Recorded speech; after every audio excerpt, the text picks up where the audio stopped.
Well, good afternoon, everybody. My name is Greg Olson, and I'm the director of the New York State Office for Aging. Thanks for joining us today. I'm very pleased to be joined by my two friends and colleagues and real amazing leaders in New York State, Crystal Collette from the Lewis County Office for Aging and Holly Rhodes Teague from the Suffolk County Office for Aging, and I'll formally introduce them a little bit later.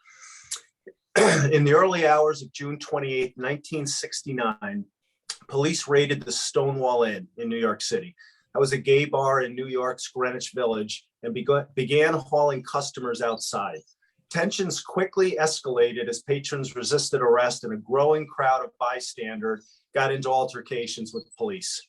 New York's gay community, being fed up after years of harassment by authorities, broke out in neighborhood riots that went on for 3 days. This uprising became a catalyst for an emerging gay rights movement as organizations such as the Gay Liberation Front and the Gay Activists Alliance were formed, modeled after the civil rights movements and the women's rights movement. Members held protests, met with political leaders, and interrupted public meetings to hold these leaders accountable. A year after the Stonewall riots, the nation's first gay pride marches were held. So June is Pride Month, where the world's LGBTQ communities come together to celebrate the freedoms to be themselves. In 2016, the area around Stonewall Inn, still a popular night spot today, was designated a national monument. Pride gatherings are rooted in the arduous history of minority groups who have struggled for decades to overcome prejudice and to be accepted for simply who they are. The original organizers chose this month to pay homage to the Stonewall Uprising in June of 1969 in New York City, which helped spark the modern gay rights movement. Most Pride events take place in June, but sometimes other parts of the year. At the New York State Office for the Aging, we welcome anyone and everyone and are working to train our providers in the unique needs of this population, to create safe spaces, and most importantly, to connect to state and local resources and organizations, whether or not one publicly says they are part of the LGBTQ community or not. So again, I'm so pleased to have Crystal with me and Holly. So Lewis County, for those that don't know, is a little bit north of Syracuse, actually quite a bit north of Syracuse, somewhere between the middle of Syracuse and the Canadian border. And Holly is on the eastern end of Long Island, which you may think is populous, which it is, but also is quite rural on the eastern part. So thank you both for joining me today. Thanks, Crystal. Greg. Glad to be here. Thank you. Crystal, let me start with you. Why is Pride Month important to you? Well, Greg, for me, I mean, all the reasons you just reviewed. I identify as bisexual. And so for me, this is my history. These are my ancestors. And, you know, in some folks think Pride's just about rainbows and, you know, cool rugs at Target, but it's actually really about our history and the advocacy and the activism of the elders that have come before me that have created the rights and the freedom to be who I am and who my family is. So during Pride Month, I really just feel like I'm celebrating being visible and being seen as a whole person. And it's any community that has experienced oppression historically, I think needs to come together. It's a part of survival, right? Is joining together and celebrating who we are. So. Yeah, and you wouldn't think in 2022 that we would have taken monumental leaps backwards, not only in dealing with this community, but you know, culture and ethnic minorities. It seems like the assault on people's being who they are is clearly under assault. So, you know, you talked about the history. So what are some examples and contributions, right? Because everybody is valuable and brings something to the table, regardless of who you are, not what you look like, not who you love, not the culture you come from, right? We're all human beings that have something to give and to offer. What are some of the examples of contributions of older adults who identify as LGBTQ? Oh gosh, I mean, older LGBT people grew up in a time where their sexual orientation and gender identity was often considered a mental illness. Being who they were and sharing their sexuality with the world and enjoying that part of who we are was often seen as criminal or sinful. So for me, I really think about the ways that LGBT people have had, older LGBT folks are endlessly resilient in the ways that they've really paved the way for so many of the rights that we have right now. I mean, people think first, I think about same-sex marriage. And of course, that was a long fought for battle for marriage, but also transgender rights, the rights for trans people to access healthcare, employment discrimination for both lesbian, gay, and bisexual people, but also trans folks. And the dignity and the protection of kids in our schools. All these rights were fought for by LGBT older adults. I also think, and Holly, I hope you'll jump in on this, but I think about the AIDS pandemic. You know, we're living through a pandemic, but in the early 80s, a pandemic was ravaging gay men and our queer community, and it wasn't recognized as such. And so our LGBT and older adults today survived that pandemic and took care of each other. And so, Yeah, I have right. some And very people, personal the stories on that. I have very personal stories on that because at the time I was working in a gay bar as a bartender, and many of the people that I worked with at the time, who some of them were not in relationships with their own families because they were gay and they'd come out, and the families were not supportive, and they came down with AIDS, and they passed. A lot of them passed without the support of a family member. And I would leave at the end of a summer and go back the following year, and how many people we lost over a summer. So it was a personal heartbreak for me at the time with so many of my friends and people that I had known for a while that had passed. And it's still a story that should be told, because I have found that there are younger LGBTQ members that have no idea that this even occurred the way it did, because HIV now is being managed as opposed to being a death sentence. And at the time, that's what it was.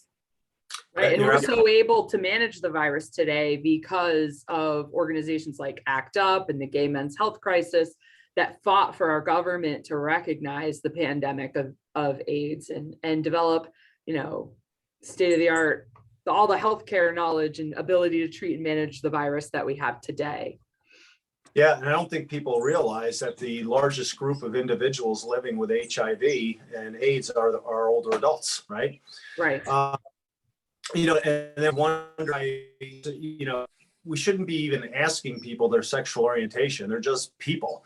But then we wonder why individuals, whether it be their own family or the communities that they live in, are ostracized so they don't say anything and suffer in silence. So, you know, Holly, I've always been impressed what your leadership and what you've been able to do on Long Island in Suffolk County where you are. But currently, you know, we touch about 1.4 million people and their families with the service infrastructure that we provide. What are the types of services that your county offers to this community, and how are they provided? Sure. We've been providing services to the LGBTQ community for almost 10 years.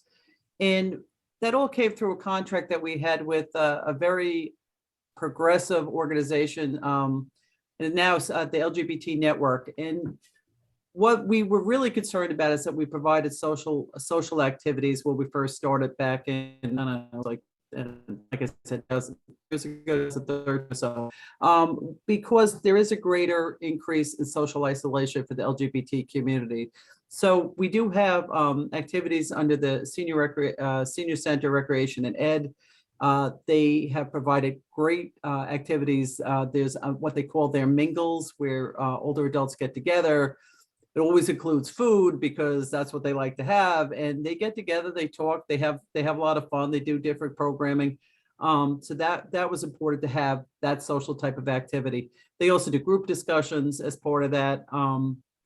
Just it's a way for them to get together in safe spaces, and generally they're held at the spaces that Sage Long Island has in places in Hauppauge, Sag Harbor. The other activities we fund health promotion, and that's important because there are certain health conditions that they may have that other people don't, HIV being one of them. So we do HIV prevention and referrals. They also they have outdoor activities that they do, heart healthy activities. They do events so people can get out and about. The newest activity we provided with the services is legal assistance, because there are legal questions that they have that are different from what you and I might have. So they have access to a legal provider to assist them with the questions that they may have. So that is our newest activity with them. I don't think there's anything else. Oh, public education. We do a lot of outreach, and they do newsletters, which is great. It gets it out to the community. Yeah, no, these things didn't just pop out of thin air. So, you mentioned you've been doing this for 10 years. You're very comfortable serving anybody. As you talked about, what some of your old jobs were. How did you develop these things?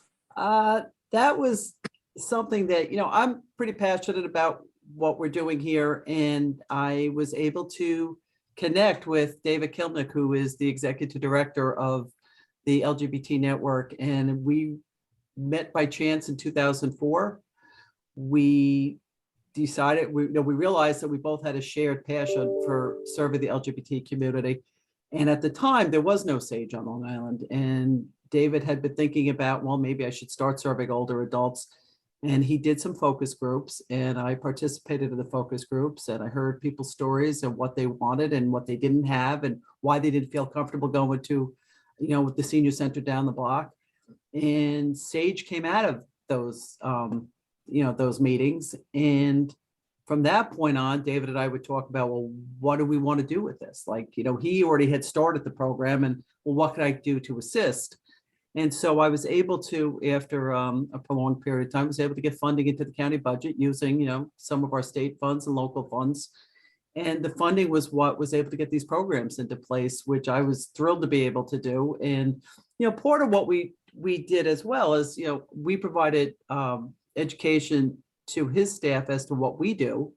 And he provided staff to train my staff on sensitivity and what they needed and different definitions that people aren't aware of. I mean, we've done that a couple times with him, and I'm probably due to do it again. I mean, it's important for everybody to understand each other.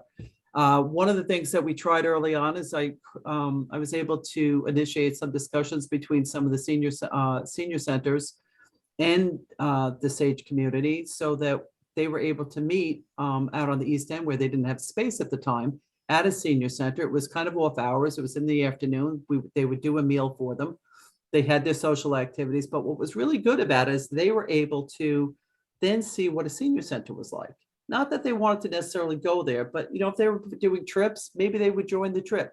Or when they had a loved one that might need services that they weren't sure where to go, they knew they could reach out to that senior center. So it was separate, but it was in the space. And, there was connectivity between the two groups. And when I did my public hearings, they came and cheered us on. I mean, it was just, that was something that was really important to me, that we make the connections to the community. That was one way of doing that. Yeah, that's excellent. I want you guys both to remind me about the training of your staff. Make sure I remember to ask you a little bit more about that and how that was received. Crystal, are there ways that growing older or aging may have unique challenges for adults who identify as lesbian, gay, or bisexual or transgender?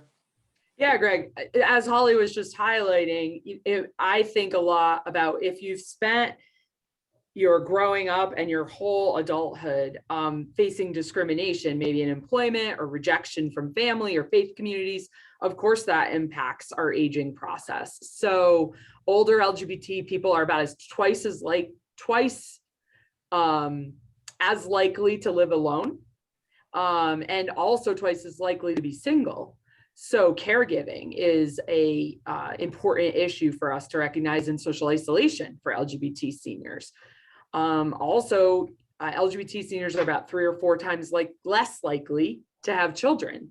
And so our natural caregivers might look different for the LGBT community. Chosen family is much more common. So friends that function like family in LGBT seniors' lives. are extremely important. But if I show up to the ER because my friend who's I've taken care of and we've lived life together throughout the years, they're not going to let me in the ER to see her. So, these are some of the caregiving issues that LGBT seniors might face. LGBT seniors live at a higher rate of poverty. And I think there's endless reasons why that might be. Employment discrimination. LGBT seniors sometimes are less likely to be legally married, which might impact Social Security benefits after the passing of a partner. So I think a lot about that, the family support, the social supports that LGBT seniors have or don't have. And then there's just different worries and different concerns. So a lot of LGBT seniors that I talk to, especially transgender seniors, are really worried about long-term care services. If I'm a trans woman and I were to go into long-term care, is that nursing home going to be welcoming to me? Am I going to feel comfortable receiving personal care from an aide that I may or may not know sees me for who I really am? You can imagine how these issues would bear on the minds of LGBT seniors. Yeah, and I know we just came off our conference in Albany, and we all saw a showing of a documentary that Stu Applebaum had put together on loneliness and its impact really across the age spectrum. It's not about older adults, but one of the set of individuals they followed were two gay women from Alaska, and loneliness in general and what that impact is, but then being part of that community in a community that is not welcoming and how much that further isolates you. And as you said, they didn't reach out for help, didn't have friends and relationships because of the community that they were in, but it was going to a pride parade for the first time that literally changed their lives and gathered that type of support system. So I talked about, where you're from, Crystal, Lewis County, and people think of Long Island as this dense populated area, but don't recognize out on the eastern end where Holly's from, it's rural. So I'm going to ask both of you guys, what's it like for this community in a rural area that isn't like New York City or might not be like downtown Albany or some of the other areas that have resources and more density where those relationships can be strengthened or developed? You want to start, Crystal? You want me to start? I'll start, Holly, and then All you right. can pick up. So yeah, like you said, Greg, Lewis County is very rural. We're about 25,000 people in total, about 6,000 people over the age of 60 live here in Lewis County. And I myself have enjoyed the last 8 years here in this rural community. I've also lived in a more urban community. And I think there's a great report that AARP and SAGE that Holly was talking about earlier published, and I really recommend everyone to look it up. It's called Disrupting Disparities. And in that report, it's really highlighted very clearly that we don't think of LGBT people, especially LGBT seniors living in rural communities, but about 25% of LGBT people over the age of 60 do live in rural communities. And the interesting thing that they found in the data from this report was that it's what makes the difference is folks' perception of the level of support in that community. So if folks feel supported in their rural community and they feel safe in their rural community, LGBT older adults report a high degree of feelings of safety. They might be out to their medical providers and feel a sense of community. But if folks perceive that it's not safe to be out, and maybe they've experienced different types of, hate violence or hate crimes, I think that really impacts people feeling isolated.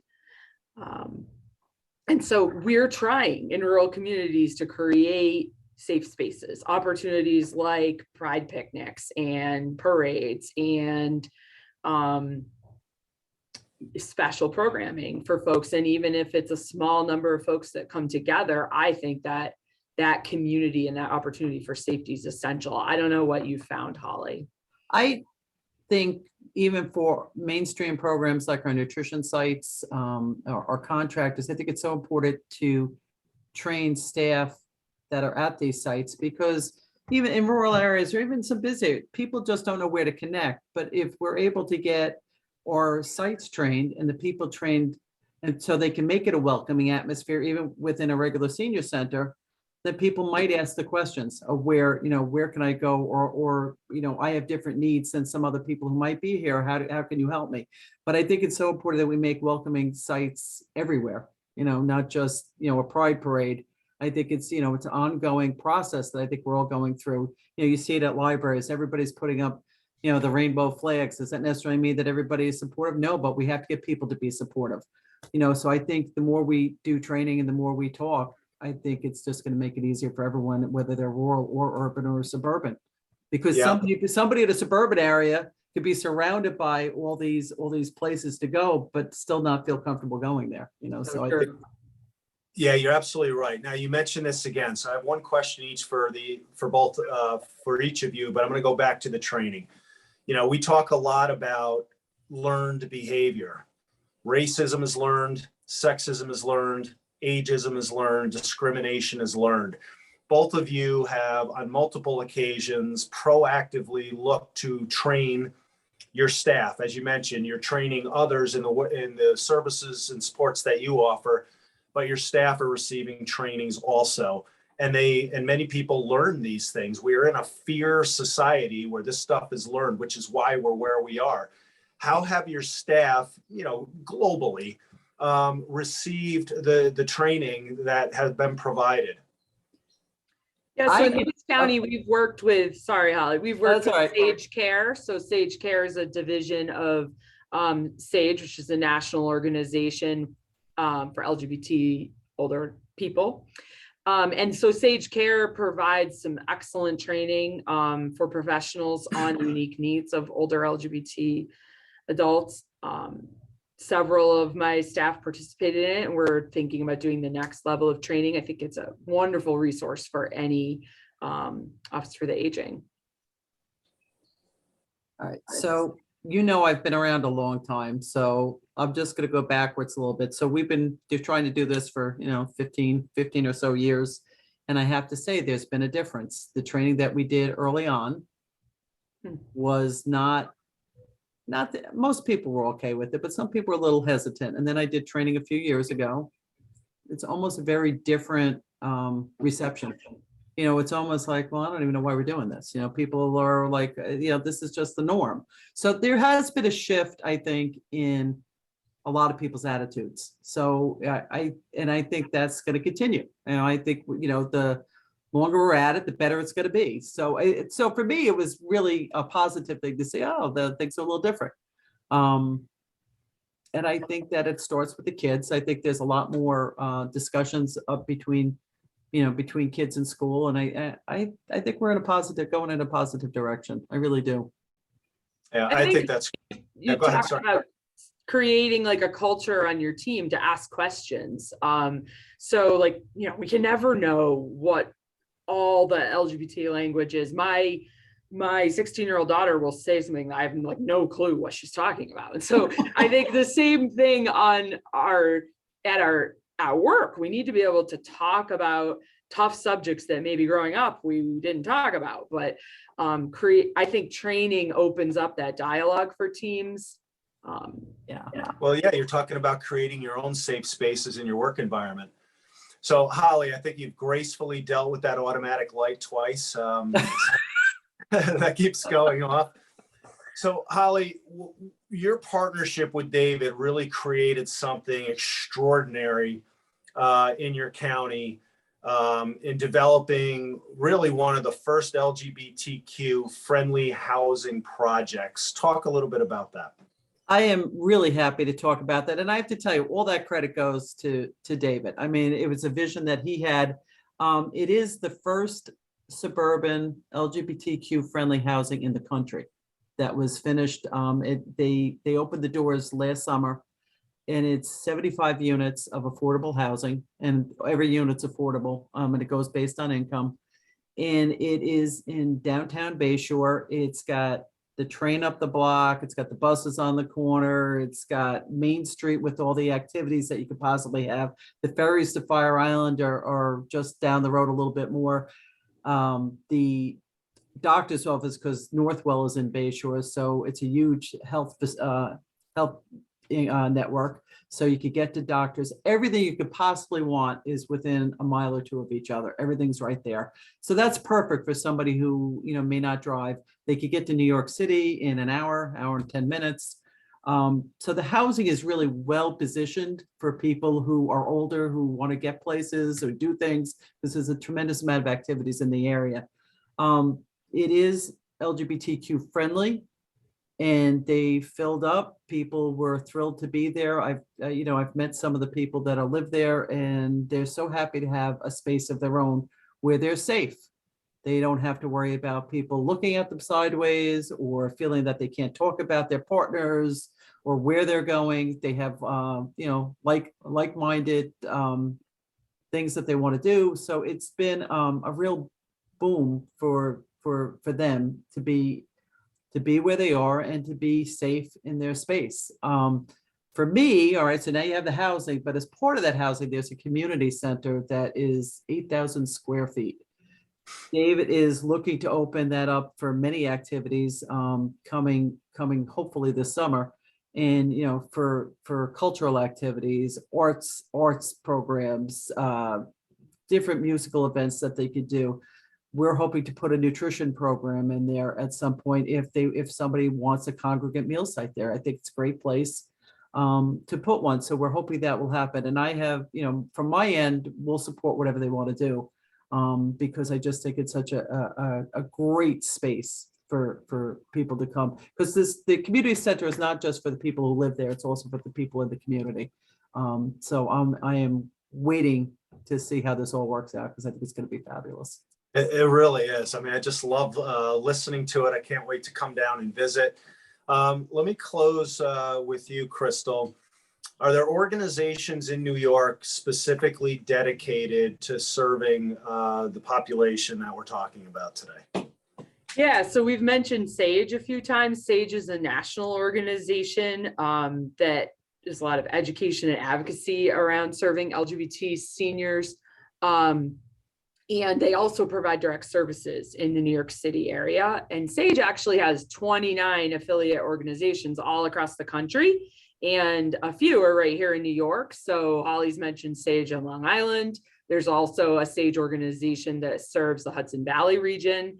And SAGE Upstate is based out of Syracuse and serves the greater central New York community.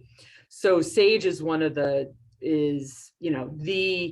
organization that serves LGBT seniors. Also, many communities have small organizations. Like I know in Rochester, there's a group called Rainbow Seniors Rock. I bet you in other cities, there might be smaller organizations that I don't even know about. A lot of Pride centers like Albany Pride and Buffalo Pride Center have specific programming for older LGBT adults. And I know a lot of AAA's partner with those Pride centers to provide services. But I also think that it is an area of need that like in the North Country here, we don't have any specific organizations serving LGBT seniors. So there are some great resources, Greg, for sure. Yep. So I'm going to ask Roger now to put the directory into the chat box. So in addition to those that Crystal talked about, we're